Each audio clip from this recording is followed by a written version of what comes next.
What's going on, Motor City Sports Talk? We back in the building. It's your boy CJ Goodfella. One time for the one time.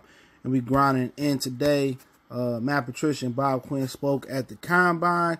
And one of the things they spoke on was that they still believe, at least Bob Quinn still believe, in Teez Tabor as a cornerback. Tabor won't be switching positions, and they think that he's making progress. But hey, let's talk about it.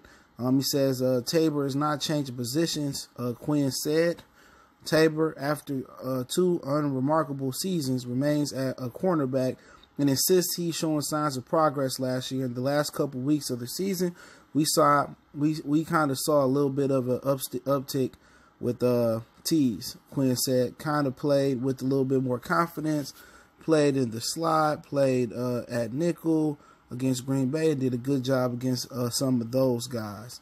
You know, it says Tabor's 23 years old, 2017 second-round pick.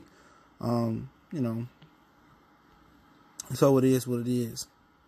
But like I said before, you know, Bob Quinn just seemed to be one of those guys that don't want to admit his shortcomings or he wrong. He's still trying to ride with Killebrew. He's still trying to ride with Ashawn Robinson. He's still trying to ride with Teez Tabor. And we all can see Tabor is just not a cornerback. Tabor is not an NFL starting cornerback at all. You see how he said, oh, he did better in the slot and the nickel. So that's what we expecting Tabor to be good at, is in the nickel.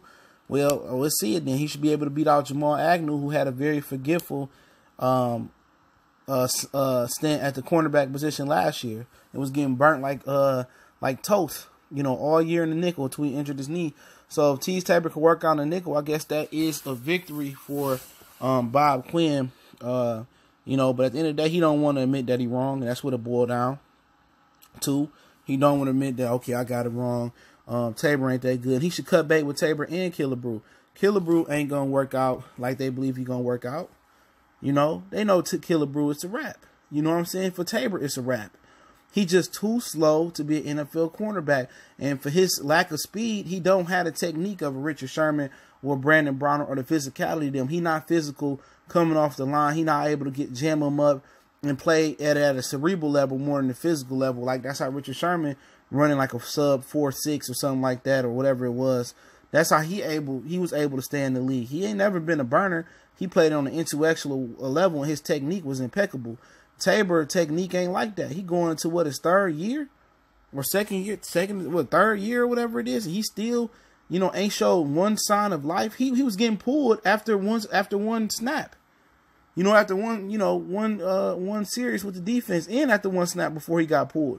So you telling me you believing in a guy who can't beat Mike Ford? You talking about he did good versus Green Bay and towards that was Green Bay. Green Bay put in Brent Hurley and faked an injury from Aaron Rodgers so they can lose for draft positioning. You know, so at the end of the day, man, he just need to cut bait. And Bob Quinn, he ain't gonna do it. Bob Quinn is one of them dudes that's gonna be hard headed. He one of them dudes that's just gonna, you know, ride with the line till it die. And unless, okay, I messed up, I effed up to the media, you know, it's over with for Teez Tabor, or let's try him at the safety position. He gonna try to move Teez Tabor to safety position at the 23rd hour. You know what? And that's when it's gonna be. He ain't no cornerback. He may not even be a safety. He may not even be a Canadian Football League cornerback. You know, but he gonna ride with his guy. And I had Martin Mayhew drafted Teez Tabor. Teez Tabor be out the door. It's funny they cut Glover Quinn before they cut Teez Tabor, and Glover Quinn is 1,000% better player. You know what I'm saying? He probably faster than Teez Tabor, being like a 10, 12-year, 9-year veteran, whatever he is. You know, this just shown as a sign of bad leadership. You know, it's a sign of bad leadership when a guy in control don't want to admit that he wrong and can't cut bait with a guy. It's a sign of bad. Him, Killebrew, Robinson, and Tabor. It's a sign of bad leadership. Had this been somebody else, guys, Caldwell or Mayhew guys, they'd be out the door. It's funny that they talking about moving Marvin Jones, but shit, Teez Tabor ain't did a motherfucking thing. Excuse my language, but get blew out the water and get burnt like toast. But he get to go because he a Bob Quinn guy. You know what I'm saying? That's all it boiled down to. Bad sign of bad leadership, in my opinion. I love to hear what you guys think about this. He should be gone, or at least switch positions. But I really would side with him being gone. I didn't like it when he drafted. People got mad. So, oh, he got so much technique. And this was, you know, people that watch SEC football that's not even Lions fan.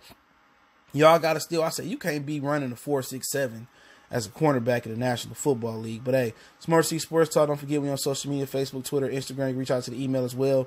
All those links in the description. Got business question, inquiry, sponsorship. Appreciate everybody for checking in. Let me know what you think about this.